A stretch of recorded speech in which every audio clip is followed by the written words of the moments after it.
La rebelión de los comuneros. Historia de la humanidad. Sinopsis. En esta obra se relata la historia de la rebelión de los comuneros, también denominada insurrección, o revuelta de los comuneros, en tiempos de Carlos V, con temas como, la última revuelta medieval, las transformaciones de los siglos XIV y XV, la conflictividad social, la guerra, movimiento castellano, revolución urbana, entre otros. La última revuelta medieval. La rebelión, en tiempos de Carlos V, de los comuneros de Castilla y su vencimiento final en la batalla de Villalar, cobran en nuestros días un relieve inusitado, debido básicamente a su revalorización por las corrientes regionalistas castellano-leonesas. Villalar, considerado como el sepulcro de las libertades de Castilla y León, ha adquirido así el valor de un símbolo. De esta manera ha resurgido la aureola semilegendaria, con la que ya en el pasado siglo se rodeó al movimiento de las comunidades, cuando, contemplado a la luz de la ideología liberal, fue interpretado como el primer alzamiento popular de los tiempos modernos, que reivindicaba la conquista de las libertades. Sin entrar en la polémica sobre el significado del movimiento de las comunidades, nos interesa llamar la atención sobre un aspecto que, a nuestro juicio, puede aportar nueva luz para la comprensión de la famosa rebelión y que, no obstante, ha pasado un tanto desapercibido. Se trata del enfoque del fenómeno comunero desde la perspectiva de sus precedentes, entendiendo por tales no solo las circunstancias concretas de los años anteriores a la revuelta, sino los rasgos fundamentales que definían a la sociedad del reino castellano-leonés, cuyas transformaciones en el periodo transcurrido entre la instalación de los Trastámaras en el trono y el reinado de los reyes católicos fueron ciertamente decisivas. De acuerdo con su cronología, la rebelión comunera se sitúa, sin nos atenernos a la tradicional división por edades de la historia, en la denominada Edad Moderna. Este dato, aparentemente inocuo, tiene mucha importancia. Al fijarse una barrera demasiado rígida entre la Edad Media y la Moderna, los acontecimientos acaecidos después de los Reyes Católicos se han interpretado comúnmente en función de los que se suponían caracteres definitorios de los nuevos tiempos, el Estado moderno, la burguesía, el capitalismo, etc. Esta ruptura entre tiempos medievales y modernidad ha tenido quizá su expresión más genuina, al aplicarla a la historia de España, en el contraste establecido entre la época de Enrique IV, en la que campaban a sus anchas las distintas facciones de la levantisca nobleza, y la de los reyes católicos, paladines del moderno Estado centralizado y fustigadores de los poderosos. Así las cosas, difícilmente podían buscarse conexiones entre el fenómeno comunero y la problemática del reino de Castilla de la segunda mitad del siglo XV, una vez que entre ambas épocas, aunque poco distantes en el tiempo, se había colocado una muralla prácticamente infranqueable. Las transformaciones de los siglos XIV y XV. Sin negar la especificidad del movimiento de las comunidades de Castilla, como respuesta inmediata a una serie de problemas particulares de los años finales de la segunda década del siglo XVI, entendemos que su encuadre debe de efectuarse en el conjunto de las transformaciones que se produjeron en el reino castellano-leonés en los siglos XIV y XV, o más exactamente en el periodo que siguió al establecimiento de la dinastía Trastámara en 1369. Desde el punto de vista de la estructura social, el rasgo más sobresaliente fue el fortalecimiento de la alta nobleza, o, por decirlo con palabras de B. Clavero, la consolidación de la propiedad territorial feudal. Un puñado de linajes, vinculados a la nueva dinastía, ascendieron a la rica hombría, terminando por constituir, junto a las viejas familias que sobrevivieron a las crisis del siglo XIV, una cerrada aristocracia, poseedora de ricos y extensos estados señoriales. Los sucesivos monarcas de la dinastía Trastámara, pero en primer lugar Enrique II y Enrique IV, concedieron a manos llenas a sus partidarios tierras, villas y rentas. Desde Galicia hasta Andalucía todo el mapa de la corona de Castilla se pobló de señoríos nobiliarios. La cuenca del Duero, baluarte tradicional del realengo, no escapó a las apetencias de la nobleza feudal, siendo escenario del florecimiento de linajes tan destacados como los Enríquez, en torno a Medina de Rioseco, los Pimentel, alrededor de Benavente, los Velasco, en tierras burgalesas, los Manrique, en tierras de Palencia, etc. Gracias a la institución del mayorazgo, configurada de forma definitiva a fines del siglo XIV, los grandes patrimonios de la alta nobleza podían transmitirse indivisos a sus sucesores. Este proceso señorializador del reino castellano-leonés, desarrollado a lo largo de los siglos XIV y XV, fue el punto de partida de la configuración de unas estructuras sociales que, con ligeros retoques, tuvieron continuidad hasta principios del siglo XIX, cuando la legislación liberal acabó con las supervivencias del antiguo régimen. B. Otro rasgo característico de la época que analizamos fue el indudable fortalecimiento de la monarquía y de sus órganos de gobierno. De la época trastamarista data la creación de la Audiencia y del Consejo Real o el perfeccionamiento de las instituciones fiscales. Ahora bien, ¿cómo puede compaginarse este proceso de creciente centralización monárquica con el señalado anteriormente de robustecimiento de la alta nobleza? No sostuvieron la nobleza y la monarquía un combate agotador en los siglos finales del medievo. L. Suárez, el principal estudioso de este enfrentamiento, ha señalado que al final ambos contendientes resultaron beneficiados. La pugna permitió, por curiosa paradoja, el fortalecimiento económico y social de la nobleza de forma tal que, al fin de ella, el rey pudo recobrar su poder absoluto en el orden político. Ambos rivales salieron triunfantes, según nuestro punto de vista, no por la presencia de factores aleatorios ni por curiosas paradojas, sino porque sus diferencias eran mucho más superficiales de lo que se supone. En realidad los reyes y la alta nobleza defendían, en lo fundamental, los mismos intereses y sustentaban idénticas opiniones sobre la estructura de la sociedad. La expansión de la nobleza y la consolidación de sus intereses económicos y sociales requerían el fortalecimiento de la monarquía, aceptada como la fuente básica del poder político y de la jurisdicción. La culminación de este proceso tendría lugar con los reyes católicos, forjadores de un Estado feudal centralizado. C. Al analizar las coordenadas básicas del reino castellano-leonés en la Baja Edad Media es preciso referirse al desarrollo de las ciudades y del comercio. Hay que observar antes de nada que a fines de la Edad Media la estricta delimitación entre ciudad y campo no era nada fácil de establecer. Muchos núcleos de población, aunque tenían consideración de villas o de ciudades, eran esencialmente centros de actividad rural, a lo sumo con una función de mercados regionales. Villas como Benavente, Toro o Sepúlveda, por acudir a ejemplos de la meseta norte, estaban marcados de un fuerte ruralismo. Pero en cambio otros núcleos destacaban por su vitalidad mercantil o artesanal o por sus funciones político-administrativas.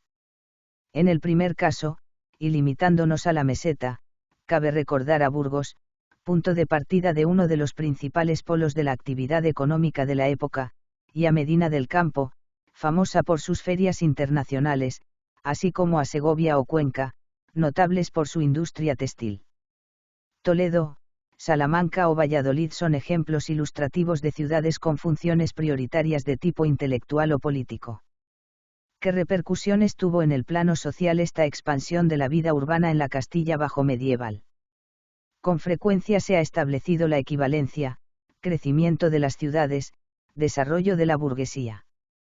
Pero hay que ser muy prudentes al manejar estos conceptos. Las investigaciones recientes han demostrado que en las ciudades del reino castellano-leonés, por lo menos desde fines del siglo XIV, el control político de los concejos se hallaba en un grupo muy reducido de personas, las cuales a su vez pertenecían, por lo general, a linajes de la pequeña nobleza local. J. Bonache ha demostrado cómo en Burgos los cargos concejiles estaban monopolizados en el siglo XV por una serie de familias de la pequeña nobleza ciudadana, los Prestines, Camargo, Villegas, Santa María, Maluenda. Los sectores dedicados con preferencia al comercio o la banca no constituían un grupo aparte de los anteriores, sino que estaban íntimamente ligados con ellos. Había, por lo tanto, una estrecha vinculación entre el poder político y el económico. Los hombres de negocios de la época, lejos de tener conciencia de que constituían el germen de una clase social contradictoria con la nobleza, intentaban acercarse al modo de vida de ésta, siendo su aspiración la inversión en tierras y la adquisición de un título, es lo que algunos autores han bautizado como traición de la burguesía. La conflictividad social. La clave para la interpretación de los conflictos sociales que se desencadenaron en la Corona de Castilla desde mediados del siglo XIV se encuentra en la expansión incontenible de la nobleza feudal y la reacción que frente a ella se suscitó. Nada más lejos de la realidad que imaginar que la caída de un territorio bajo dependencia señorial suponía el sometimiento de sus habitantes a una situación de tiranía. En muchas ocasiones los señores feudales pusieron en práctica medidas que resultaban beneficiosas para sus vasallos. Con objeto de atraer pobladores, los nobles podían eximir a los campesinos que acudiesen a su llamamiento del pago de ciertos tributos por un determinado número de años. Incluso a la hora de administrar justicia, el nuevo señor podía ser más ecuánime que los tribunales vigentes en la época de pertenencia al realengo. Esto explica la emigración hacia tierras de señorío de muchos campesinos establecidos en zonas de realengo.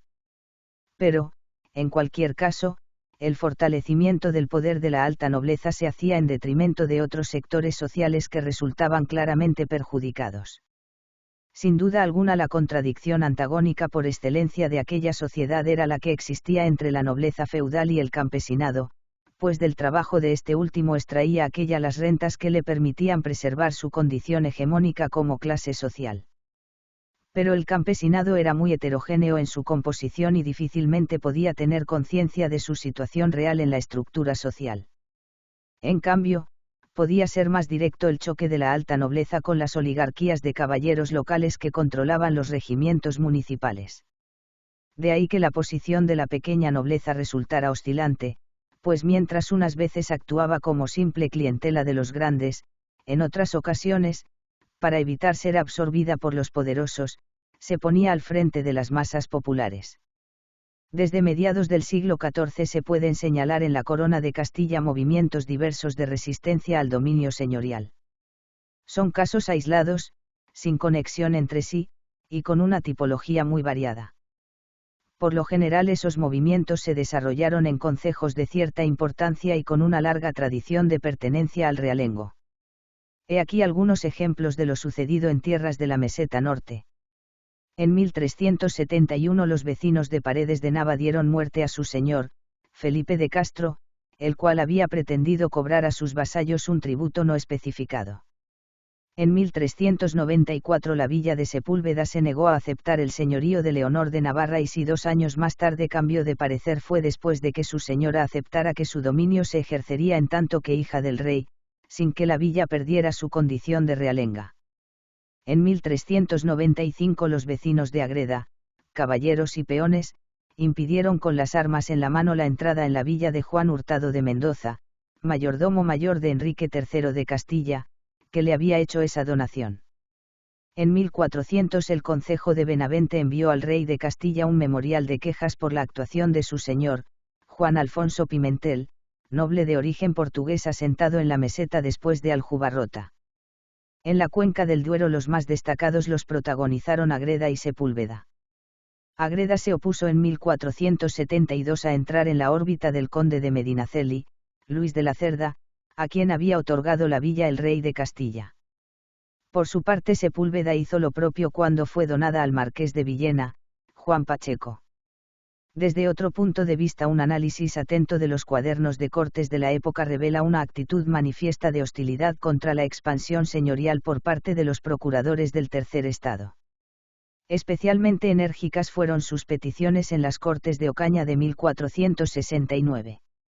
Después de señalar que la concesión inmoderada de mercedes por parte de los reyes a los ricos hombres va bien acompañado de lágrimas y querellas y maldillones de aquellos que por esta causa se fallan despojados de lo suyo, los procuradores de las ciudades hacían prácticamente un llamamiento a la rebelión antiseñorial, pues solicitaban de Enrique IV que enviara cartas para que todas las ciudades, villas y lugares concedidos a la nobleza en los últimos años por sí mismos y por su propia autoridad se puedan algar por vuestra alteza y por la corona real de vuestros reinos, que así alados queden finquen por de vuestro patrimonio o corona real que puedan tomar y ocupar las fortalezas y castillos de los tales lugares para la dicha corona real, que para esto puedan llamar y ayuntar gentes y valedores y quitar cualquier resistenia, si resistenia alguna les fuere fecha.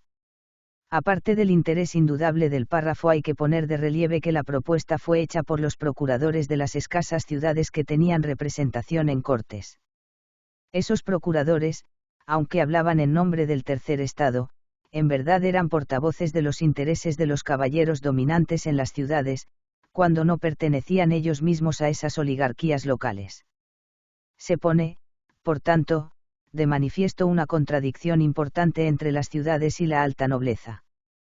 Las ciudades lucharon con todos los medios a su alcance para evitar una desmembración de sus términos, que por lo general se efectuaba en beneficio de los poderosos. Recordemos la actuación de Badajoz frente a los Suárez de Figueroa a fines del siglo XIV, de Córdoba frente a Gutiérrez de Sotomayor a mediados del siglo XV, de Segovia frente a Andrés Cabrera en tiempos de los Reyes Católicos o de Toledo frente a los zarpazos señoriales de la segunda mitad del siglo XV. Un papel muy importante en la lucha antiseñorial podían jugarlo las hermandades. Este tipo de asociaciones, de muy variada tipología, tuvo un gran auge en el Reino de Castilla en los siglos XIV y XV. Básicamente eran instituciones promovidas por los concejos para asegurar el orden y la justicia, pero también para defender sus privilegios.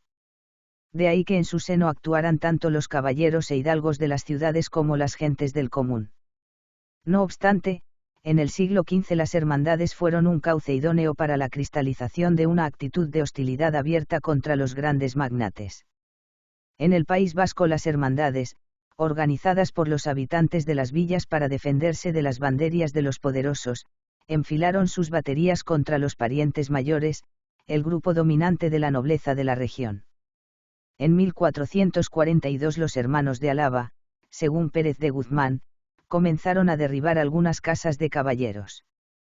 En tiempos de Enrique IV de Castilla, entre los años 1464 y 1468, el movimiento de las hermandades tomó gran auge en el conjunto del reino. Su propósito esencial era garantizar la paz y defender el patrimonio real, pero entre los asociados prendió de tal forma el espíritu antiseñorial que Galíndez de Carvajal no duda en afirmar: los populares pensaron con la hermandad sojuzgar totalmente a los nobles. Pero donde la potencialidad antinobiliaria del movimiento de las hermandades se puso más claramente de relieve fue en Galicia. Allí, en 1467, el movimiento irmandiño fue el punto de partida de una revuelta generalizada de signo antifeudal, en la que participaron gentes del campo, habitantes de las ciudades, clérigos diversos e incluso, en calidad de dirigentes, algunos miembros de la propia nobleza. Última revuelta medieval. Somos conscientes de que la presentación de las comunidades de Castilla como la última revuelta medieval no es, en el fondo, sino un mero juego retórico. ¿Añade algo a la comprensión del fenómeno su adjetivación como medieval o como moderno? Es evidente que no. Ahora bien, con el título que encabeza este apartado se quiere dar a entender que el movimiento de las comunidades, si bien respondía a una serie de motivaciones específicas del momento, recogía, tanto en el significado de fondo que subyacía a la revuelta como en muchas de las formas que adoptó, numerosos elementos que se habían manifestado en los conflictos sociales de los siglos XIV y XV. 1. Uno de los hilos argumentales básicos de las comunidades es la actitud antiseñorial, entendida como oposición a la expansión continuada de los ricos hombres y a la merma del patrimonio real. El carácter antiseñorial de la revuelta, puesto lúcidamente de manifiesto por J. Gutiérrez Nieto, afectaba por supuesto a extensos territorios que habían caído en la época trastamarista bajo la órbita de la alta nobleza, pero también prendió con fuerza en las ciudades de realengo. La presencia al frente del alzamiento comunero de sectores de la nobleza ciudadana recogía la tradición de los 2 siglos anteriores, en los cuales esos mismos sectores sociales habían defendido con ahínco los patrimonios municipales frente a las apetencias señoriales, habían elevado a las Cortes peticiones en un claro sentido antiseñorial e incluso habían dirigido la resistencia armada de algunas villas que se opusieron a la entrada en ellas de los señores feudales. Las villas y ciudades reunían, en principio, condiciones más apropiadas para convertirse en elementos aglutinantes de cualquier movimiento de resistencia o de rebelión, como se comprobó en la revuelta irmandiña. En ellas había unos grupos dirigentes que, por su condición de caballeros, podían ponerse al frente de los amotinados. Pero al mismo tiempo en las ciudades había amplios sectores de pobres y miserables, lo que constituía un espléndido caldo de cultivo para una detonación social. El simple contraste entre el grupo dominante de las ciudades, los caballeros patricios, y la masa popular de artesanos, pequeños comerciantes y menestrales, podía desembocar en conflictos internos. Ejemplos de este tipo de enfrentamientos se habían dado con demasiada frecuencia en los siglos XIV y XV, siendo quizá uno de los últimos el de Salamanca de 1467, cuando entre los miembros de la hermandad se produjo una escisión y, según la versión de Alonso Flórez, se levantaron caballeros hidalgos contra el pueblo. Situaciones similares se produjeron en el desarrollo del movimiento comunero, lo que explica la fluidez en la actitud de la nobleza ciudadana, que unas veces aparece al frente de la revuelta y otras se presenta como la víctima principal de los estragos de la plebe. Los estudiosos de las comunidades han señalado la importancia del enfrentamiento entre manufactureros y exportadores de lanas, ejemplificándolo a través de la distinta actitud de los pañeros de Segovia, favorables a la revuelta, y los mercaderes de Burgos, contrarios a la misma. Sin entrar en la validez o no de esta apreciación, cabe señalar que la pugna arrancaba de atrás. La ofensiva contra la exportación masiva de lanas había cristalizado en la famosa petición hecha por los procuradores de las ciudades, portavoces, sin duda, de los intereses de los pañeros de Castilla, en las Cortes de Madrigal de 1438. Otro campo en el que se pueden encontrar vestigios de la tradición medieval es el relativo a la actitud del clero. Al igual que en muchos levantamientos populares de fines de la Edad Media, desde la revuelta del campesinado inglés de 1381 hasta los irmandiños, hubo elementos del bajo clero que se pusieron de parte de la rebelión.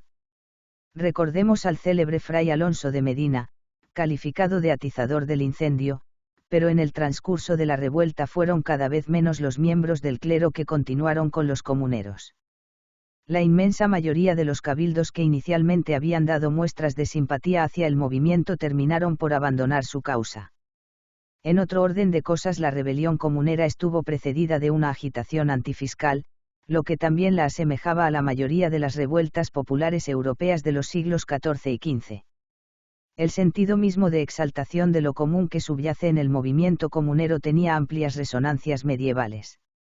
A voz de común se habían producido levantamientos populares durante la minoridad de Alfonso XI, según dice la crónica de aquel monarca. En unas tierras en donde las tradiciones comunitarias estaban tan fuertemente arraigadas, nada tiene de extraño que se reforzaran los lazos de solidaridad en el momento en que la expansión de la nobleza y la centralización de la monarquía estaban a punto de borrar las huellas del pasado.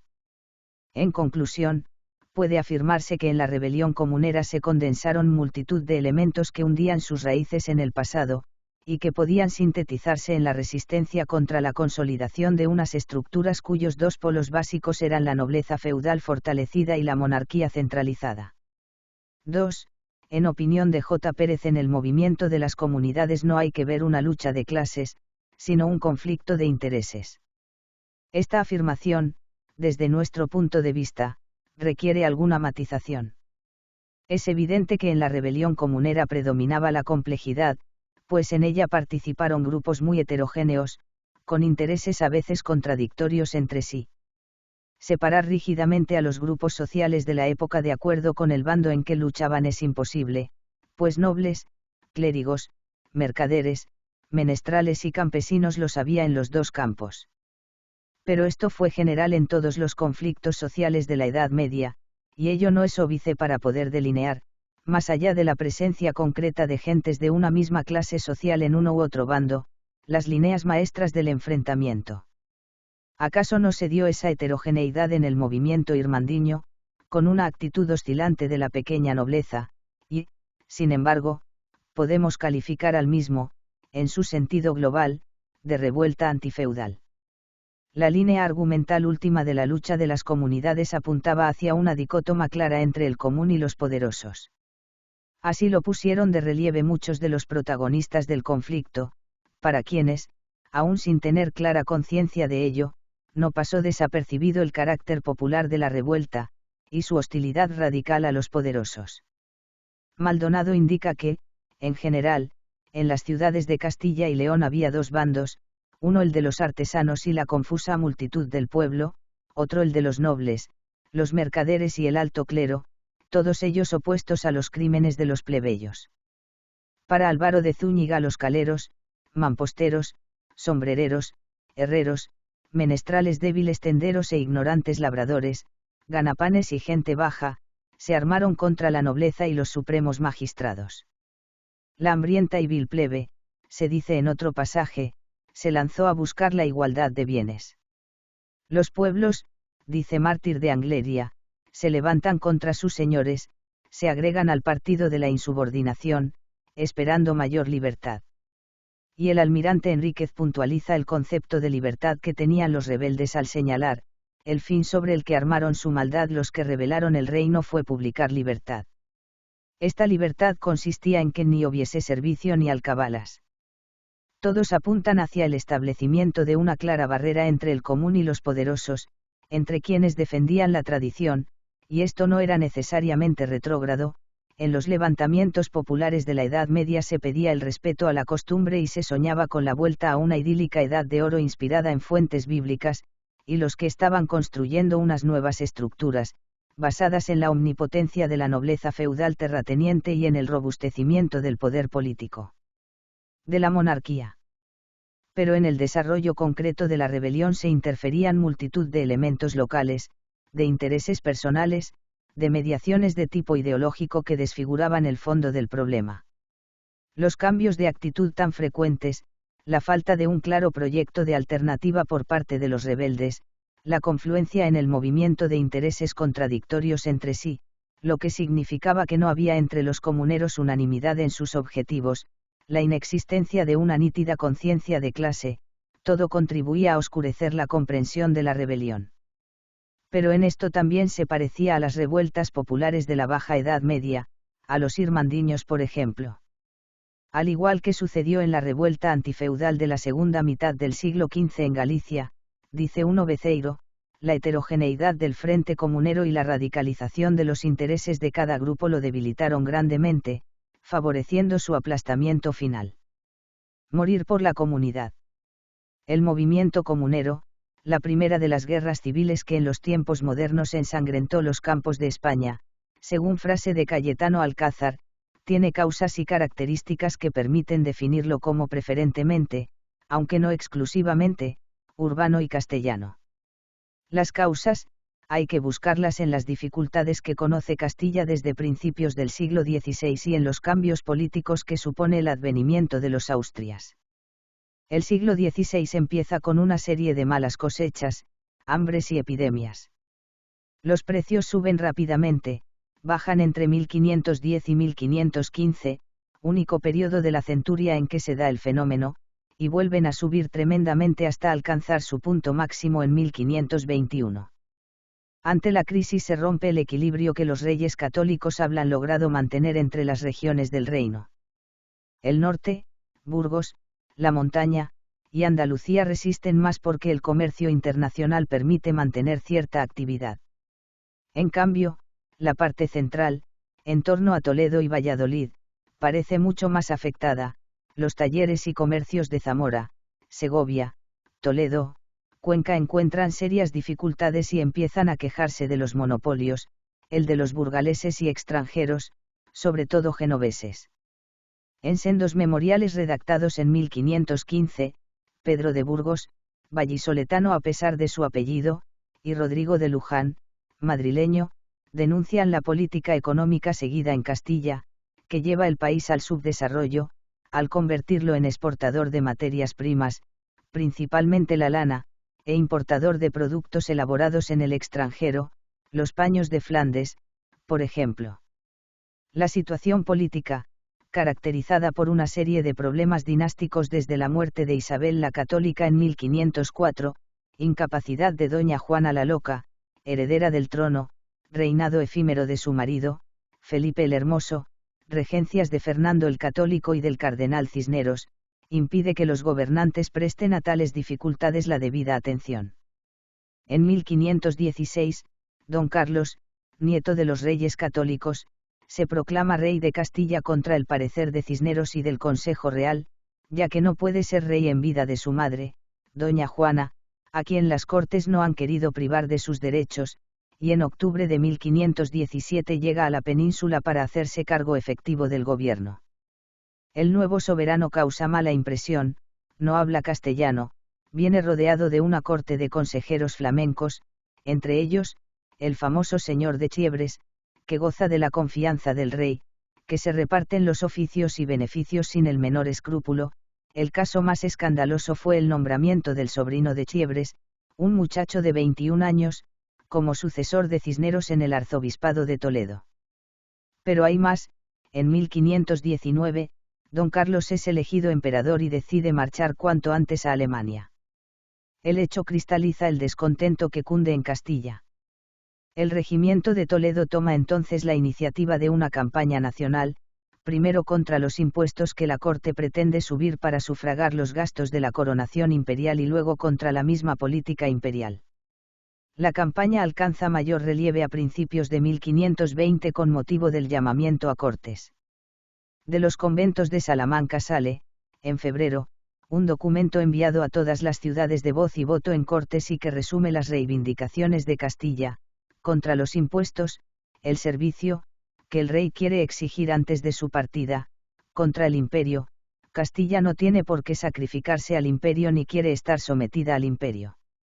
Y los frailes de Salamanca concluyen con una amenaza velada: si el rey se niega a atender las justas quejas de su pueblo, las comunidades tendrían que tomar la defensa del reino. Don Carlos no hace caso de tales advertencias. Reúne cortes en Santiago y en La Coruña, logra convencer con dádivas y presiones a una mayoría de procuradores que consienten en votar el servicio y se marcha, rumbo a Flandes y Alemania, dejando como regente y virrey a su antiguo preceptor, el cardenal Adriano. El descontento llega entonces a su colmo. En varias ciudades, Segovia, Burgos, Guadalajara, Zamora, León, se producen motines contra los procuradores que han votado el servicio, contra los corregidores, contra los arrendadores de impuestos, contra los cómplices de los flamencos. Toledo, que, desde el 15 de abril, está regida por una comunidad revolucionaria, compuesta por representantes de todos los estados, dirige, el 8 de junio, una carta circular a las ciudades para que envíen sus procuradores a una junta a fin de protestar contra el servicio y el nombramiento de un gobernador extranjero. La asamblea se reúne a primeros de agosto en Ávila, pero queda reducida a la representación de 4 ciudades: Toledo, Segovia, Salamanca y Toro. El Consejo Real trata de reaccionar, encarga a Fonseca, jefe del Ejército Real, que se apodere de los cañones que están depositados en Medina del Campo. La población se resiste a entregar unas armas que cree destinadas a combatir a Segovia. De la refriega nace un gigantesco incendio que en pocas horas destruye una parte importante de la villa. El escándalo provocado por el acontecimiento contribuye a aislar al cardenal Adriano y al Consejo Real. Muchas ciudades, que vacilaban todavía, se unen ahora a Toledo. La junta se traslada a Tordesillas, donde a la sazón residía la reina doña Juana la Loca, y allí se reúnen, en septiembre, 13 de las 18 ciudades que tienen voz y voto en Cortes. La guerra. Los comuneros parecen dueños de la situación. Pero durante el otoño de 1520 las cosas evolucionan de otro modo. La aristocracia castellana, hasta entonces más bien neutral, se siente amenazada por el movimiento comunero que se extiende ahora en varios sectores del campo castellano. En el mismo momento, Carlos V nombra al condestable y al almirante de Castilla, 2 de los principales magnates del país, como corregentes al lado del cardenal Adriano y hace algunas concesiones, como la renuncia del servicio votado en las Cortes de Santiago-La Coruña. Por otra parte, la Junta de Tordesillas se constituye en gobierno revolucionario, pretende dictar varias condiciones al rey que tienden a limitar seriamente sus prerrogativas. Todo ello asusta a los elementos moderados de la Junta. Burgos acaba apartándose del movimiento en octubre. El Ejército Real, reconstituido con la ayuda de los nobles, desaloja a los comuneros de Tordesillas, el 5 de diciembre de 1520. La Junta, de la cual se han separado varias ciudades moderadas, a imitación de Burgos, se traslada entonces a Valladolid. Desde allí desarrolla varias acciones bélicas contra los señoríos de la Tierra de Campos y las tropas de los Grandes. A fines de febrero de 1521, el ejército comunero se apodera de Torrelobatón, fortaleza del almirante, pero no sabe explotar la victoria y, el 23 de abril de 1521, sufre una derrota total en Villalar. Toledo todavía resiste durante meses, pero tiene que someterse definitivamente el 2 de febrero de 1522. Estos fueron los grandes rasgos de la rebelión comunera. ¿Cómo caracterizarla? Repito, principalmente, aunque no exclusivamente, como un movimiento castellano y urbano. Movimiento castellano. La rebelión tiene sus focos principales en la meseta. Andalucía quedó siempre marginada. Ya el 15 de junio de 1520, Córdoba le escribía a Toledo que su intención era de no hallarse en junta alguna. A pesar de una propaganda intensiva, durante el verano de 1520, a pesar también de algunas tentativas locales, rápidamente sofocadas, en Sevilla y otros puntos, las ciudades andaluzas no se unen al resto del reino.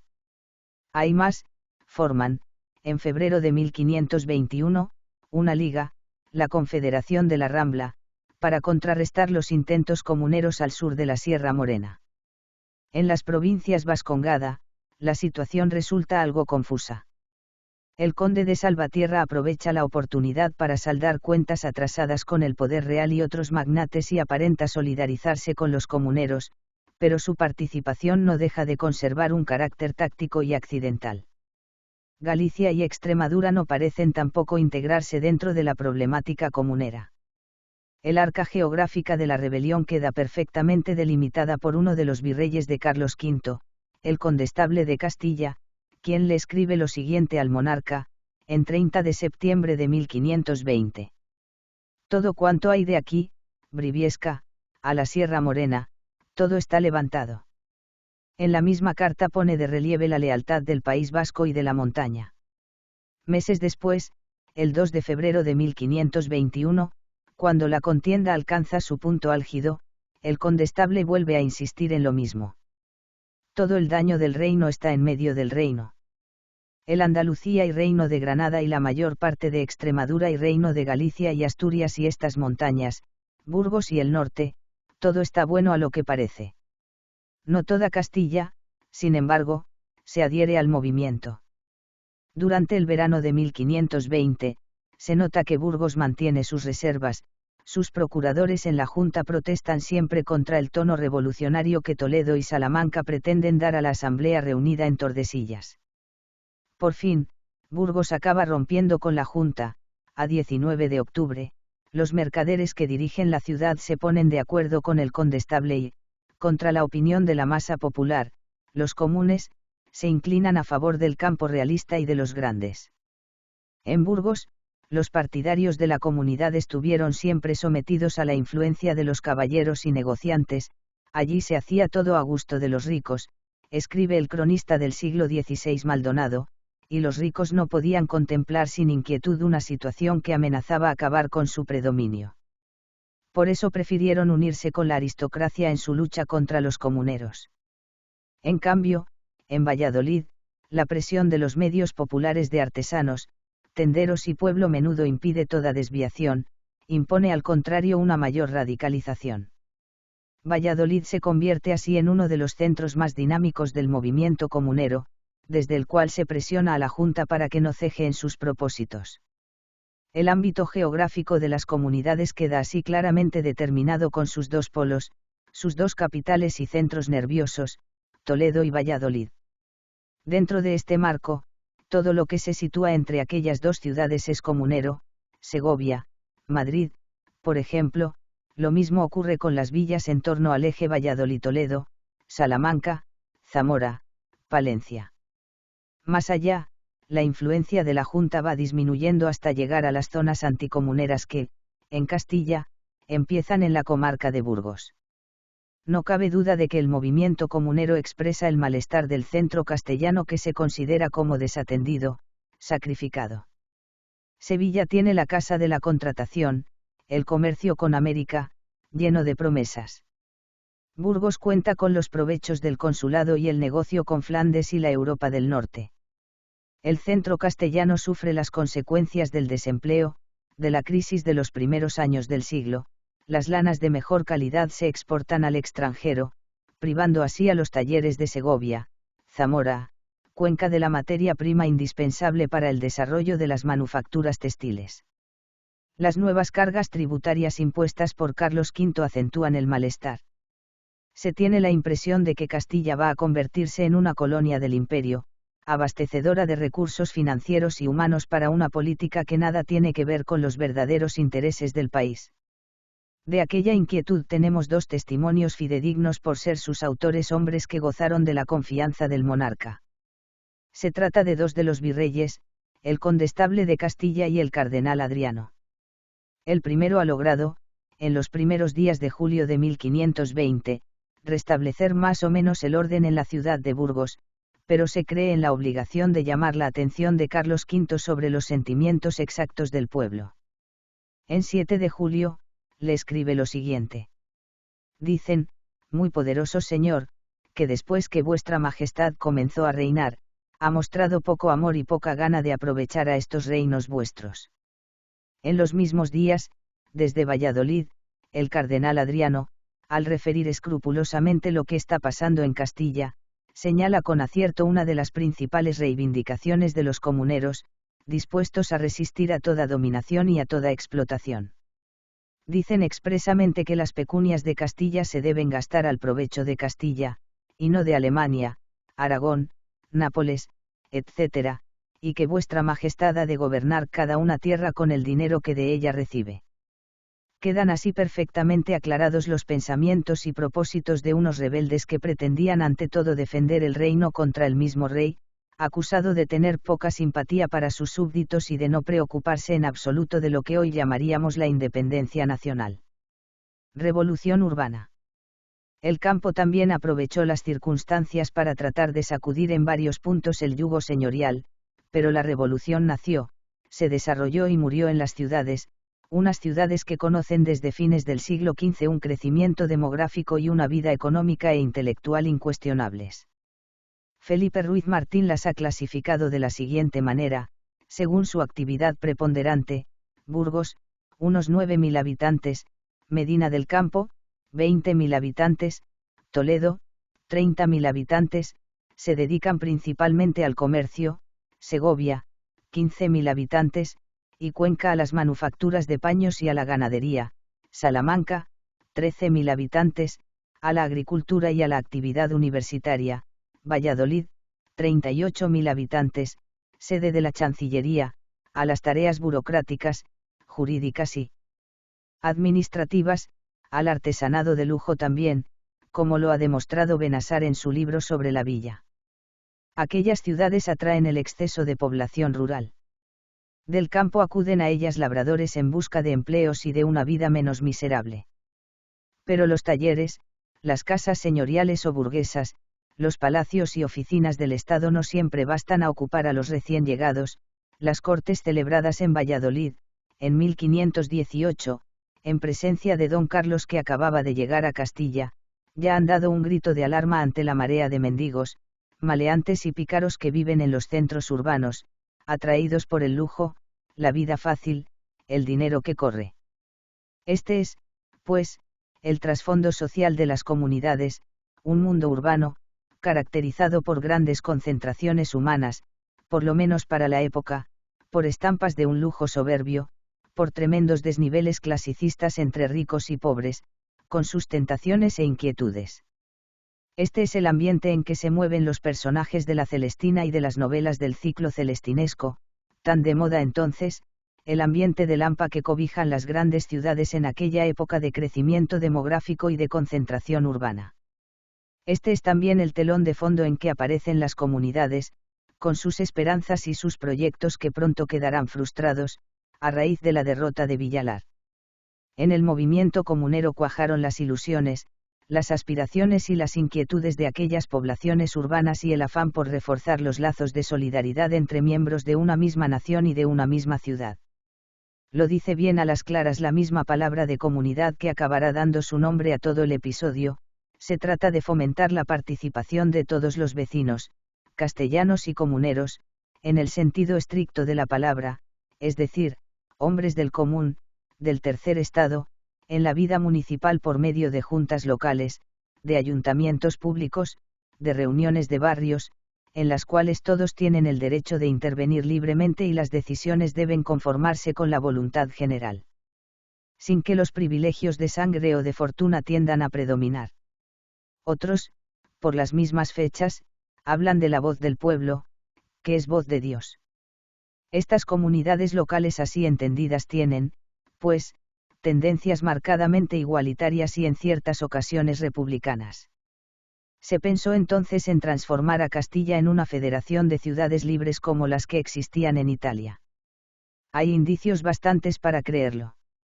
De todas formas, el proyecto comunero tendía a una amplia comunión social que uniría a todos los sectores de la población, caballeros, pueblo y clerecía, acabando con las desigualdades anteriores y devolviendo a cada uno su dignidad personal. En esto principalmente se trata, de vuestra libertad y de, la de, vuestros hijos y descendientes, y como seáis tratados como hombres y súbditos, y no como esclavos, escribe la Comunidad de Valladolid, en enero de 1521, a los vecinos de Becerril y Santa María del Campo, para animarlos a unirse al movimiento. Se comprende, en estas condiciones, la resistencia de los nobles y de todos los que no quieren renunciar a sus privilegios. Estos se excluyen a sí mismos de la comunidad, que los trata lógicamente como traidores y adversarios. Entre las varias comunidades locales se establecen también lazos de hermandad y solidaridad. Porque temían que su artillería se emplease para castigar Segovia, los vecinos de Medina del Campo resistieron hasta que se quemó su villa, y porque se incendió Medina, acudieron los procuradores de casi toda Castilla a Tordesillas y uno de los primeros actos de la Junta allí congregada fue redactar una carta de hermandad en la que cada ciudad se comprometía a defender a cualquier otra que se viera amenazada. Cabe hablar ya de un sentimiento nacional. Maraval prefiere emplear el término menos anacrónico de protonacional para caracterizar lo que están haciendo entonces. De todas formas, no cabe duda de que las comunidades desarrollaron una fuerte corriente de solidaridad, primero dentro del recinto de las ciudades y luego entre las distintas ciudades, solidaridad que chocó con la dinastía, acusada de no tener en cuenta los verdaderos intereses de Castilla, y con la aristocracia, solo preocupada por defender y ampliar sus privilegios, muchas veces a expensas del patrimonio real, es decir, de la colectividad, del bien común. Dentro de esta perspectiva, era lógico que los hombres de negocios de Burgos, dominados ya por pruritos aristocráticos, se apartaran del bando comunero y contribuyeran eficazmente a su derrota. Así se explica el papel preponderante que desempeñaron las ciudades castellanas en el movimiento comunero. De Toledo, Madrid, Valladolid, Segovia, Salamanca, Palencia, Zamora salieron los jefes militares, Padilla, Maldonado, Bravo, o políticos, don Pedro Laso de la Vega, el licenciado Bernardino, Alonso de Sarabia, del movimiento. De aquellas ciudades sacaron los comuneros sus milicias, sus recursos financieros, sus partidarios más entusiastas en los medios de artesanos, tenderos, operarios. Allí se forjaron formas nuevas de vida política, asambleas populares, las cuadrillas de Valladolid, las parroquias de Toledo, las colaciones de Segovia, las vecindades de Burgos, que se reunían en las iglesias y discutían los problemas candentes, los conventos y universidades, en Salamanca, Valladolid, Alcalá de Henares, dieron al movimiento sus intelectuales, letrados, abogados, escribanos, teólogos, profesores, y sus propagandistas, los frailes dominicos y franciscanos, que explicaban a los vecinos, desde el púlpito, que el reino no era del rey, sino de la comunidad. La protesta comunera estalló en Toledo, en el verano de 1519, halló en Salamanca, en febrero del año siguiente, su programa casi definitivo, tuvo su sede en Ávila, primero, luego en Tordesillas y por fin en Valladolid. Murió, después de larga agonía, en Toledo, en febrero de 1522. A pesar de los ecos que despertó en importantes sectores del campo, el movimiento comunero encontró, pues, en las grandes urbes castellanas sus focos de predilección, su terreno favorito, sus partidarios más decididos. Movimiento castellano, movimiento urbano, fue también en todos los sentidos de la palabra un movimiento popular. Bien lo comprendieron así los que, en Toledo, aclamaban al obispo Acuña como remediador de los pobres o los vecinos de Segovia, en aquel día de junio de 1521 en que los restos de Juan Bravo se sacaron de Villalar para ser depositados en el sepulcro de la familia, mientras pasaba la comitiva en medio de una muchedumbre impresionante, estrechamente vigilada por las tropas reales vencedoras, las muchachas del pueblo exclamaban: «Doleos de vos, pobrecitos, que éste murió por la comunidad». Quizá tengamos en este grito de dolor la más sentida definición de lo que quisieron ser las comunidades. Juan Bravo, Padilla, Maldonado, los héroes más conocidos de aquel dramático episodio de la historia de España, fueron considerados en el siglo pasado como mártires de la libertad. El anacronismo ha sido muchas veces censurado, y con razón. Lo que sí se puede afirmar de ellos es que efectivamente murieron, como se gritó en Segovia, por la comunidad, es decir, por una sociedad más fraternal, más calurosa, más humana. Después de que un ingenioso ensayista, a fines del siglo pasado, tuvo la ocurrencia gratuita, basándose en una confusa intuición recogida en Menéndez Pelayo, de presentar el movimiento comunero como un episodio de carácter regresivo, en sentido inverso a la modernidad que se inauguraba con el imperio de Carlos V, tal tesis se difundió fácilmente, en Unamuno, Marañón, tantos otros. Una interpretación así tenía a su favor aparecer como producto de un espíritu crítico muy al día. Sin embargo, al estudiar, dentro de la perspectiva de mi plan de investigación sobre la formación del Estado moderno, la figura histórica, no biográfica, de Carlos V y el entorno ideológico político en que se desenvolvió su reinado, tarea que abocó a mi libro de 1960, empecé a ver de otra manera la cuestión. Llegué a ciertas conclusiones que no encajaban bien con aquella valoración, sin duda un tanto apresurada, sobre el enfrentamiento de los comuneros castellanos con el gobierno del emperador.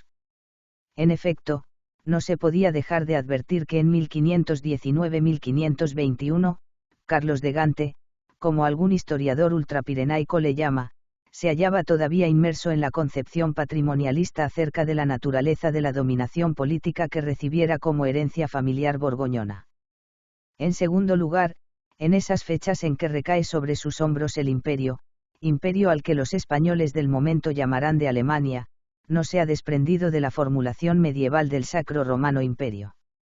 En tercer lugar, aun después de derrotadas tristemente las tropas comuneras y a pesar de la represión que siguió duramente al episodio de Villalar, nunca se extinguieron los ecos de una soterrada, pero no eliminada, adversión castellana a lo que Carlos V representara, de manera que quienes construyeron, con mejor o peor acierto, aunque siguiendo una línea claramente definible, el Estado moderno de base protonacional en tierras peninsulares, dejaron siempre de lado cualquier referencia al gobierno de Carlos V, para buscar un entronque con los reyes católicos, cuyo mito precisamente los comuneros se habían adelantado en levantar.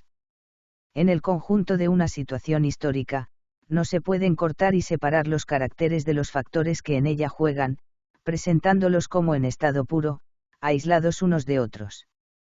Pero lo cierto es que, a poco de estudiar un cierto volumen de documentación sobre las comunidades, comprendidos los textos ideológicos que sobre tal movimiento se produjeron en la época misma, se llega al convencimiento de que, interpretativamente, si hay que dar la calificación de moderno a alguno de los bandos enfrentados en aquella crisis, creo que hay que atribuirlo al de los rebeldes comuneros.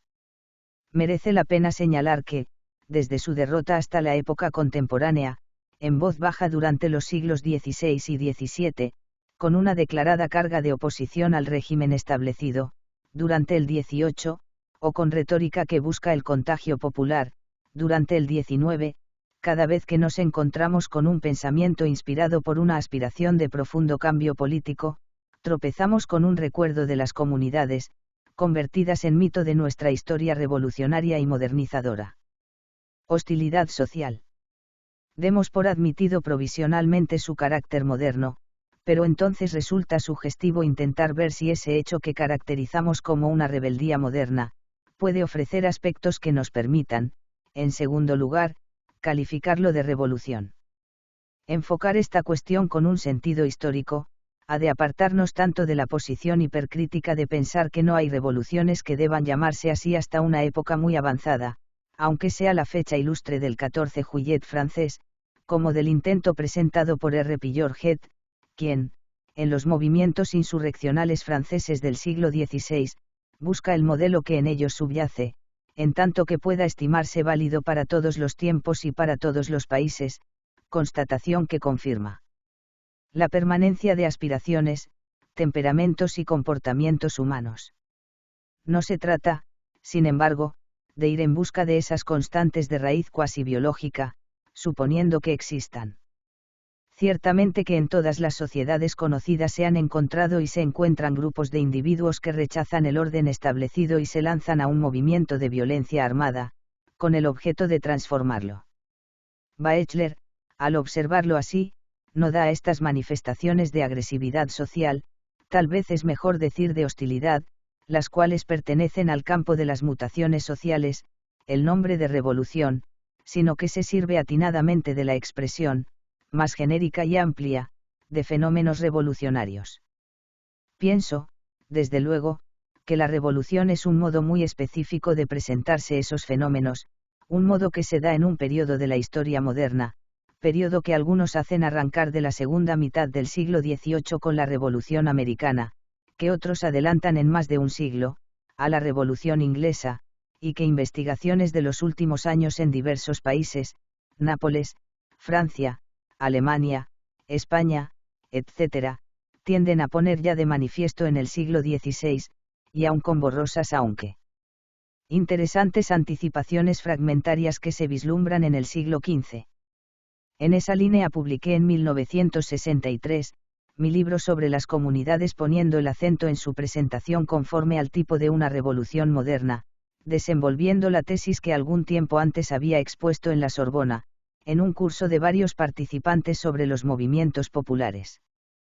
Creo que el excelente libro de R. García Cárcel sobre las Germanías valencianas, a pesar de la ambigüedad del movimiento, destacada por el autor, pone de relieve, de todos modos, la ampliación de las actitudes revolucionarias a otros reinos de la península, sobre cuyo fondo conflictivo se definen los trazos de la violenta subversión castellana.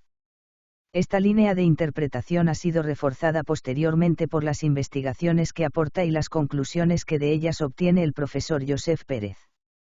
Mi obra señalaba ya algunas interesantes repercusiones entre la población del estrato bajo y la derivación incontenible de la insurrección, a pesar de la contención procurada por alguno de sus jefes, hacia francos aspectos de subversión de contenido social. Una bien trabajada tesis del profesor Gutiérrez Nieto amplió ulteriormente estos aspectos. Proyecto revolucionario. Empezaré por observar que en la estructura de toda revolución se inserta, como un elemento de la misma, la presencia de lo que Sartre, en su Critique de la raison dialectique, llama proyecto revolucionario. Desde la base de la antropología de Ortega que ha señalado el carácter radical de la condición proyectiva de la vida humana, a diferencia de la condición reactiva del animal, esta idea podría enriquecerse y desarrollarse ampliamente. Parece incuestionable que toda sociedad que entra en el marco de la historia cuenta con un proyecto en ella vigente, el cual no es una imagen gratuita, meramente mental, sino un programa de actividades múltiples y entrelazadas, un proyecto concreto y real, del cual resulta, eso sí, la imagen que la sociedad y sus individuos tienen de esa empresa común de su convivencia. Pero frente a este proyecto vigente en que se basa el orden existente, la revolución presenta un proyecto discrepante, para reemplazar al otro y que, como aquel, es, no menos, un proyecto real, operativo. Uno y otro, proyecto establecido y proyecto revolucionario, tienen una común condición de proyectos colectivos, bien que no en el sentido de que todos les presten consenso y los acepten de la misma manera. Respecto a cada uno de ellos, el fin que se busca, el grado de adhesión que se le presta, las razones de su aceptación o repulsa, el modo de participar, etc. son diferentes. También con el proyecto revolucionario se exige que cuente con un amplio grupo, capaz de una actuación pública en favor de aquel, que supere un dintel de eficaz amenaza. No puede quedarse en mera ocurrencia personal, más o menos compartida por unos cuantos. De momento, saquemos de esto la conclusión de que requiere unas ciertas motivaciones para su inserción en un ámbito social. Pues bien, en el siglo XVI castellano, las causas que se puede decir que desencadenaron desde su comienzo una considerable movilidad horizontal o territorial, unidas a otras de carácter coyuntural que provocaron un evidente crecimiento económico, demográfico, cultural, etc., especialmente en Castilla, visibles ya desde fines del siglo XV, facilitaban a su vez un aumento del índice de movilidad vertical o ascendente. Durante buena parte de este siglo renacentista se continuó, sin duda, ese aumento y ello promovió la difusión de una imagen expansiva de la sociedad coetánea. Pero el incremento de esa movilidad ascendente fue de hecho mínimo, en relación al potenciamiento de las energías individuales que las múltiples experiencias del Renacimiento habían traído consigo, erosionando la construcción jerárquica de la sociedad estamental. Esta última circunstancia dio lugar a que la nobleza, que había empezado a soportar fuertes críticas, no en sus miembros singulares, sino como estamento, en relación a su función social y al modo de cumplirla, comenzara a asumir una actividad de élite de poder, de tipo moderno, dejando en segundo lugar su posición de estamento organizado e institucionalizado. Su incapacidad final para adaptarse a este empeño, la llevó al fracaso. La historia es un cementerio de aristocracias, escribió Pareto, y suscitó la reflexión sobre la necesidad de fomentar unos grupos intermedios, clases moyenes, no duda en decir Pevilar. En el comienzo de ese periodo están las comunidades. Cumple así el movimiento de estas últimas con el carácter que señalaba Pareto. Las revoluciones se producen con frecuencia debido a atascos en la circulación de las élites, que cortan la corriente de la movilidad vertical y dan lugar a que se acumulen en los niveles altos del sistema vigente de dominación política individuos sin condiciones para permanecer en los mismos, a la vez que se concentran en capas inferiores de la pirámide social individuos que poseen capacidad para funciones más elevadas y que se ven impulsados por un afán ascendente a cambiar de puesto en la estratificación de la sociedad. Presión social. El reconocido auge castellano de fines del siglo XV y primeras décadas del XVI dio base para esa innegable tensión de dinamismo social que los propios testimonios de la época nos transmiten. Ese crecimiento castellano es bastante anterior al descubrimiento de América e independiente de él, está bien clara su imagen, antes de que comiencen a llegar a la península los metales preciosos de las Indias. El hecho de haberse librado del azote de las últimas pestes, de haberse mantenido aparte de las guerras europeas y mediterráneas del último periodo medieval, de haber desarrollado por esta razón ampliamente el comercio marítimo, de haber visto incrementada la producción de cereales, la intensa actividad roturadora de tierras comienza en ese tiempo, y la producción y exportación de lanas, más, aparte de otros factores, la subida del volumen demográfico, crean en Castilla una presión social, en busca de una nueva distribución de la población en los diferentes estratos. Y a partir de esa situación, con la introducción de pruebas de nobleza y de limpieza, en tantas ocasiones, los privilegiados se proponen responder contrariamente cerrando, o estrechando al menos, los canales de acceso a estratos superiores. Las órdenes militares, por ejemplo, introducen la exigencia de ser nobles los admitidos a ellas, con las consiguientes pruebas que requieren influencias y dinero, y ello no porque antes entraran los pecheros, sino porque en una situación inmovilista, tradicional, no había peligro de que esto ocurriera y no era necesario precaverse, pero en las nuevas circunstancias sociales, sí. Seguramente, las dificultades de tipo social y aun económico no hubieran impulsado por sí solas una sacudida revolucionaria como la comunera. Refiriéndose a revueltas más tardías, que otros autores han estudiado en el marco del siglo XVII, en diferentes países, R. Forster y J. P. Greene sostienen que el descontento social nunca pudo provocar por su cuenta ninguna de las 5 sublevaciones con carácter más o menos discutiblemente revolucionario, que ellos toman en consideración, las cuales, en su opinión, no son fenómenos de ruptura en el cuerpo social, sino de rivalidades entre subgrupos emplazados dentro de la misma élite. No me siento conforme con esta interpretación y si la aduzco es para hacer ver que para que un movimiento presente carácter de revolución y se considere como tal, no obsta que se estime en él una limitación como la que ambos autores enuncian, pero, sobre todo me interesa hacer constar que de ello mismo se desprende que la revolución afecta al reclutamiento de la clase dominante, a lo que yo me atrevería a añadir, que lleva consigo un amplio ataque al sistema de integración social, en sus diferentes niveles. Si efectivamente hay que distinguir entre precondiciones y hechos precipitantes de una revolución, no cabe duda de que los conflictos entre aspiraciones sociales son la amplia base de la que reciben la fuerza de su eficacia las causas desencadenantes, los radicalizan los enfrentamientos y les hacen adquirir su carácter revolucionario. Una revolución no es un momentáneo estallido, sino el proceso que le precede y le sigue. Aunque la radicalización y el despliegue de su proyección ideológica se vayan produciendo, a partir de la explosión violenta, tampoco cabe duda de que resultan ya perfectamente discernibles en aquellos condicionamientos que preceden, en su alcance, su fuerza, su contenido.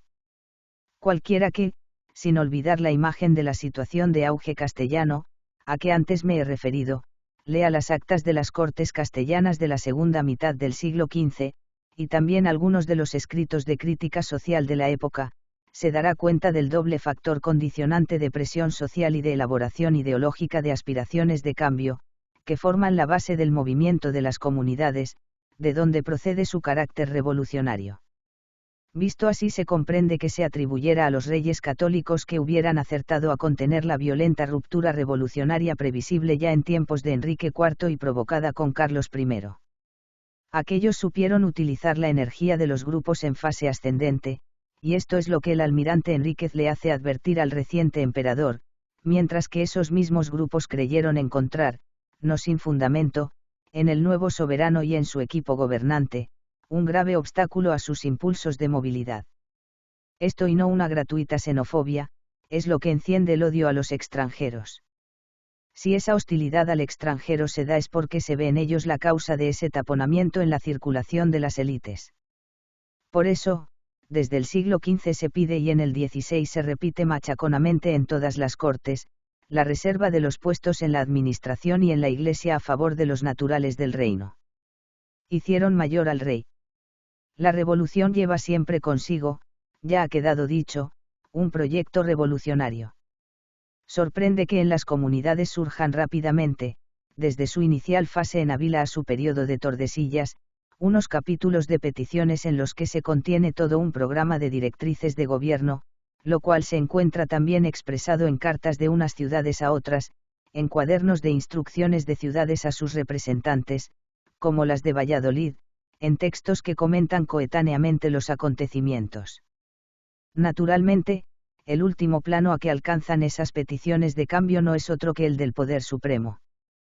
Pero no se trata de que pase de unas manos a otras, como en un golpe de Estado, o de un bando a otro, conforme al esquema de las revueltas nobiliarias precedentes, que M. Isabel del Val ha estudiado. Se trata de toda una manera de entender el poder.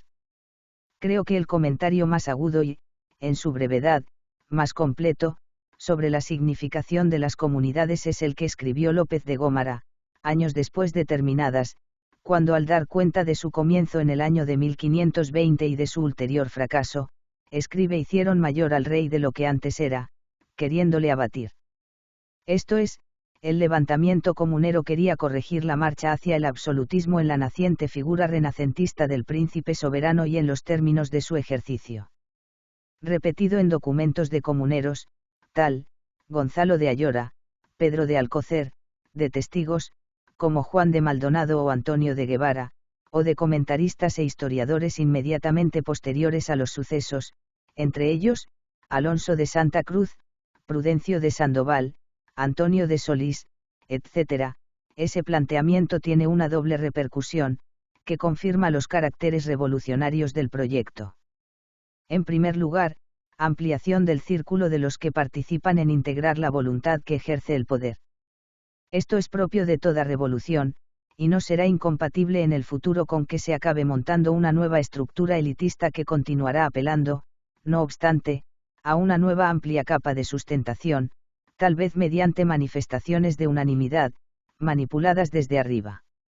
La posición de la Junta de Tordesillas, asumiendo todo el poder del Estado, y su autoconcepción como unas Cortes extraordinarias, que hoy llamaríamos constituyentes, así como los compromisos sobre un nuevo orden constitucional que, en sus negociaciones, se esfuerzan por arrancar al almirante, está bien clara a este respecto. En segundo lugar, una apelación suprema a la libertad que aparece como inspiración del nuevo orden. En mi estudio de 1963, ya hice ver que apenas hay documento de los comuneros o referido a ellos, con un cierto contenido ideológico, y son muchísimos los de esta clase, que no plantee, expresándolo en singular, el tema de la libertad. Esta libertad tiene un carácter político, no de libertades privadas, esto es, equivale a garantía de la participación en un gobierno propio.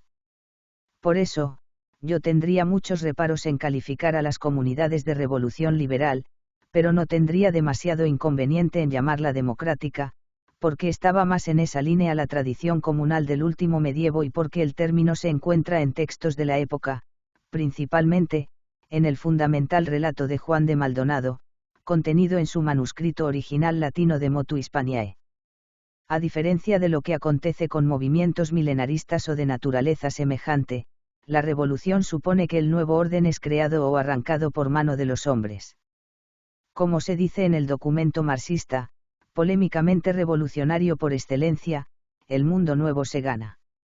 Es revelador, a este respecto, la carta del almirante en la que confiesa no entender por qué los insurrectos prefieren obtener con sangre lo que pretenden, en lugar de que graciosamente les haga el emperador unas concesiones que equivalen prácticamente a sus pretensiones.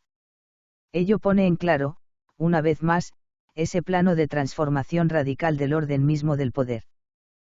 Crear novedad. En tanto que obra humana, y, por tanto, imputable a los actores de un santo levantamiento popular, solo se puede hablar de revolución a partir del momento en que se alcanza la experiencia nueva que demostró históricamente la capacidad del hombre para crear novedad. No puedo aceptar que ello arranque de las revoluciones americana y francesa, al modo que sostiene Arendt.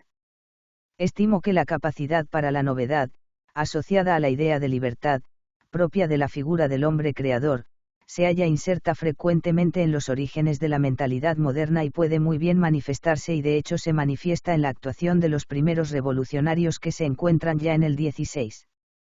Pero creo, con la profesora Arendt, que ni la violencia ni el cambio pueden servir para describir el fenómeno de la revolución, solo cuando el cambio se produce en el sentido de un nuevo origen, cuando la violencia es utilizada para constituir una forma completamente diferente de gobierno, para dar lugar a la formación de un cuerpo político nuevo, cuando la liberación de la opresión conduce, al menos, a la constitución de la libertad, solo entonces podemos hablar de revolución.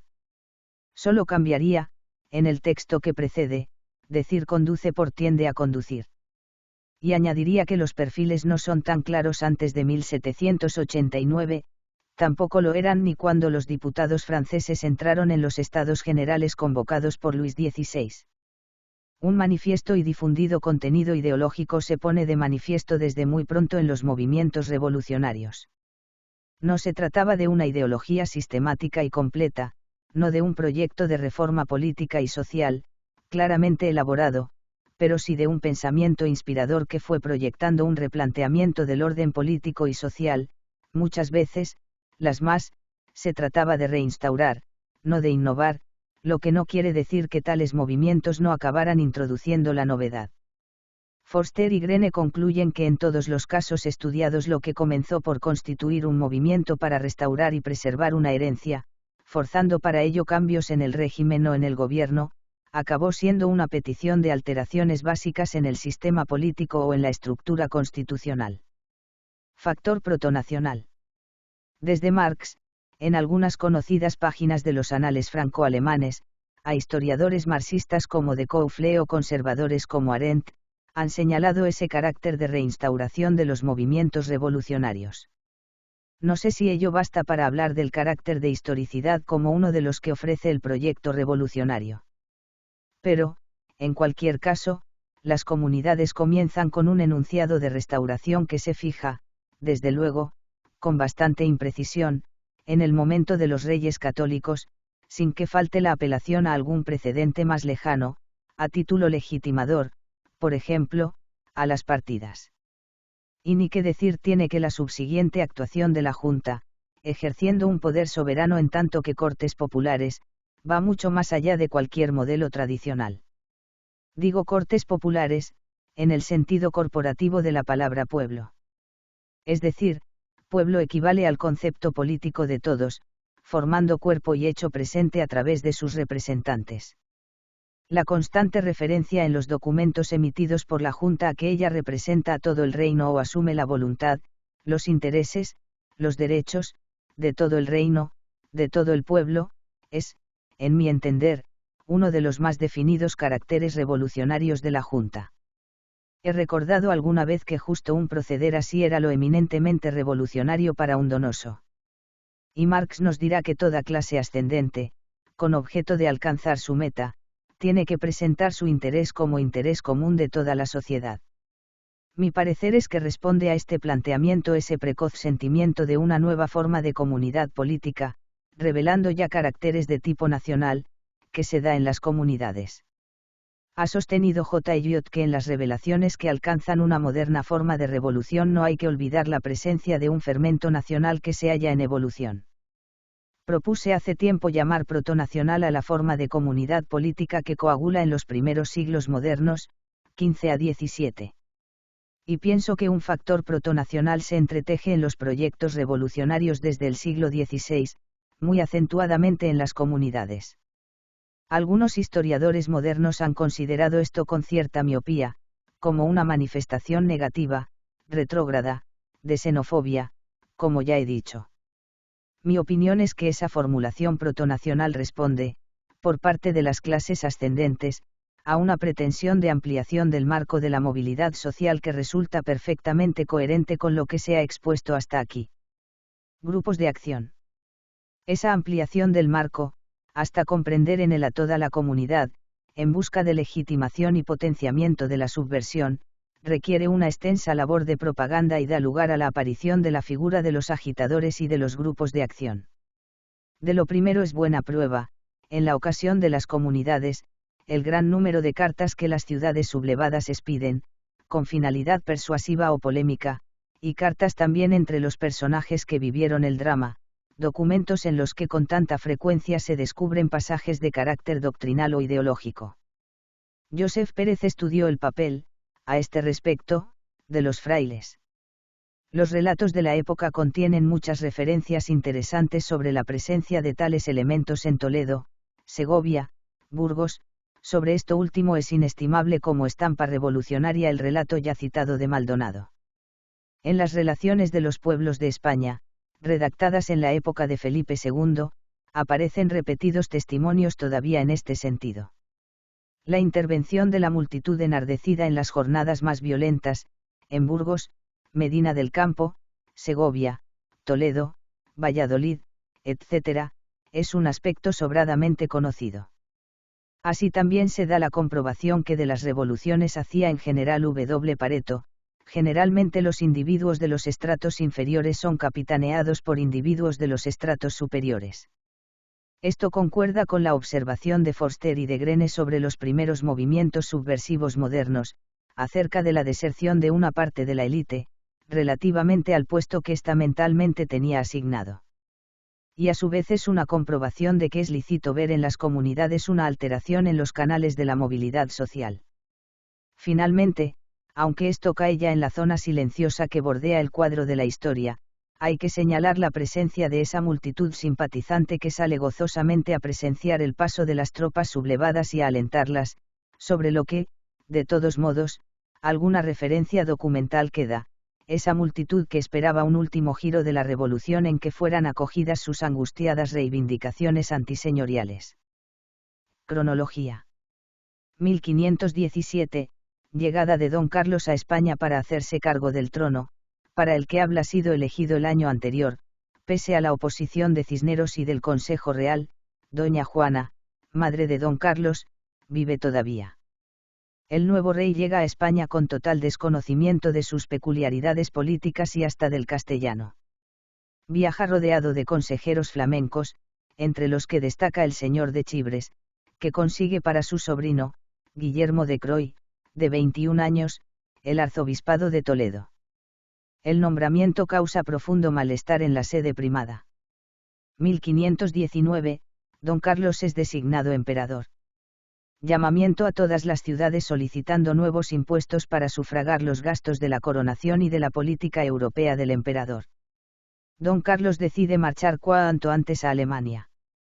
1520, Toledo, que se siente agraviada por el nombramiento de Guillermo de Croy, se pone a la cabeza de un movimiento general de protesta contra la política de don Carlos, especialmente por la cuestión de los nuevos impuestos.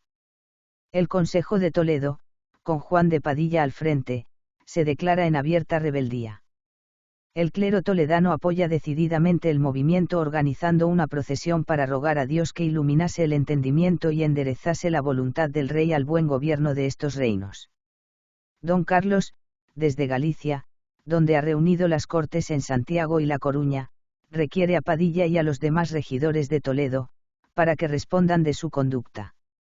La respuesta de Padilla será un motín popular y la toma del Alcázar, así como la expulsión del corregidor de la ciudad en nombre de la comunidad de Toledo, constituyendo al propio tiempo una junta de gobierno. Las ciudades de Castilla con voto en Cortes reciben noticias sobre la actitud de sus procuradores en Santiago y La Coruña que, bajo dádivas y presiones, han acabado votando en favor del servicio, impuesto, lo que provoca graves alborotos. El emperador parte para Flandes y Alemania, dejando como regente a su preceptor el cardenal Adriano, hombre débil y poco resuelto. Juan Bravo encabeza la rebelión de Segovia, que se salda con la muerte de 2 alguaciles y del procurador Rodrigo de Tordesillas, quien en las Cortes de La Coruña había votado en favor del impuesto previo soborno. El movimiento de protesta se va generalizando por las tierras castellanas, Zamora, donde destaca el obispo Antonio de Acuña, Toro, Madrid, Soria, Ávila, Cuenca, Burgos, León y otras van constituyendo su respectiva comunidad en medio de un clima de atropellos y violencia y con una evidente falta de unidad en el movimiento. El cardenal regente reúne en Valladolid al Consejo de Regencia pidiendo medios para castigar a Segovia por la muerte de su procurador. Los segovianos, dirigidos por Juan Bravo, y ayudados por gente armada de Madrid y de Toledo, impiden la entrada en la ciudad a las tropas realistas, a cuyo mando se encuentra el alcalde de corte, Rodrigo Ronquillo, famoso por su dureza. Adriano ordena a la ciudad de Medina del Campo que entregue la artillería de la plaza para emplearla contra los segovianos. Los de Medina se niegan y el cardenal regente manda tomar la ciudad, que es incendiada el 21 de agosto. La destrucción de Medina agrava la situación y ciudades como Palencia, Cáceres, Badajoz, Sevilla, Jaén, Úbeda y Baeza, que hasta entonces se hablan mantenido fieles al rey, proceden también a la formación de sus comunidades. Los comuneros, que hasta ese momento han actuado de forma espontánea y anárquica, deciden elaborar un plan conjunto. La comunidad de Toledo envía una carta a las restantes comunidades invitándolas a enviar sus delegados a Ávila. Allí constituyen la Junta Santa el 29 de julio, nombran al toledano Pedro Laso de la Vega presidente de la misma y a Juan de Padilla capitán general de las fuerzas comuneras. La Junta Santa se declara emancipada del gobernador y de su consejo, se incauta de las rentas reales destinándolas a sus milicias y organización. Doña Juana, retirada en Tordesillas, da autoridad y prestigio al movimiento. Aunque tarde, y debido al cariz que toman los acontecimientos, el emperador decide nombrar al almirante don Fadrique Enríquez y al condestable don Íñigo de Velasco como asociados en el gobierno al cardenal Adriano y acepta parte de las peticiones de los comuneros, suspende el cobro del impuesto votado en La Coruña, ordena que no se exporte moneda ni se otorguen cargos públicos a ningún extranjero. Don Carlos se propone, además, regresar cuanto antes a España. Pese a estas medidas del emperador, la Junta Santa se traslada a Tordesillas. Los jefes comuneros ordenan que nadie obedezca las órdenes del cardenal ni de su consejo. La Junta de Tordesillas se constituye en gobierno revolucionario, imponiendo órdenes al emperador. Las ciudades más moderadas de la Junta, como Burgos, acaban por desligarse de ella. El movimiento comienza también a perder adeptos en la mayoría de las ciudades andaluzas. Granada, Cádiz, Jaén, Úbeda, Baeza, Cazorla, Baza y Ronda se oponen al movimiento comunero, firmando un compromiso de fidelidad al emperador. Las ciudades gallegas se comprometen asimismo a mantenerse fieles a don Carlos. La Junta solicita del rey de Portugal su apoyo al tiempo que tratan de sacar de Tordesillas a doña Juana. El cardenal conmina a la Junta a la paz. La Junta replica amenazando con entrar en Medina de Rioseco, cuartel general de los realistas, y ahorcar a los miembros del Consejo. La guerra se hace inevitable. El 31 de octubre los regentes declaran la guerra a la Junta. El 5 de diciembre el ejército real desaloja a los comuneros de Tordesillas, que se trasladan a Valladolid. La pérdida de doña Juana resta fuerza al movimiento de las comunidades. 1521, desde Valladolid, el ejército comunero emprende acciones bélicas contra la nobleza. A finales de febrero, el ejército comunero, al mando de Juan de Padilla, se apodera de Torrelobatón, fortaleza del almirante de Castilla. Fue esa una pobre victoria. Los caudillos comuneros no demostraron, precisamente, mucha pericia militar y, en vez de avanzar decididamente contra Medina de Rioseco, cuya toma les hubiera dado una gran fuerza, permanecieron acantonados en Torrelobatón. La pasividad de Padilla permitió que se reforzase el ejército real, al tiempo que aumentaba el cansancio entre las mesnadas comuneras, en las que menudearon las deserciones para acogerse al indulto proclamado por los regentes.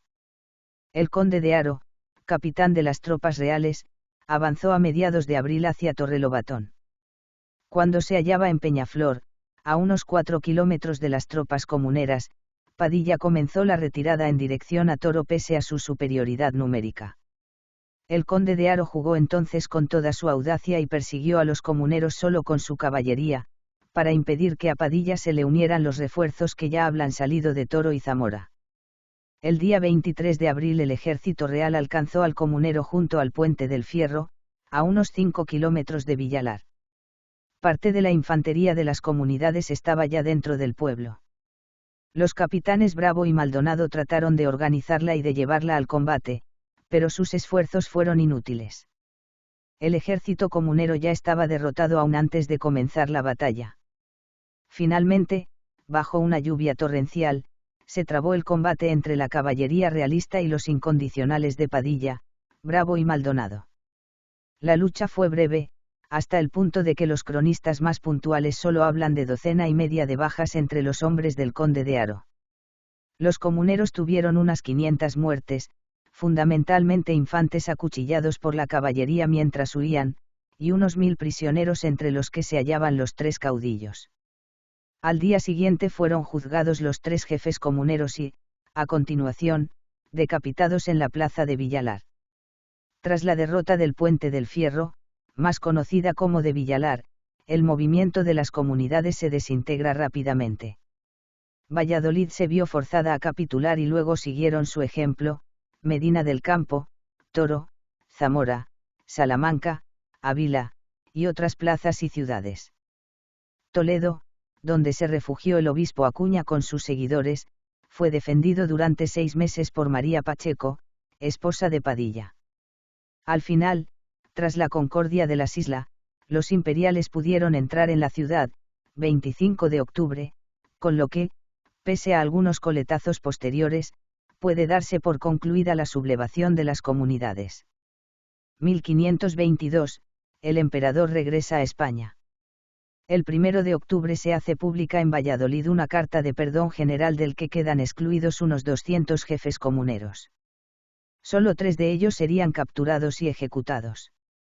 Entre estos estuvo el obispo Acuña, cuya muerte costó la excomunión al emperador. Fin.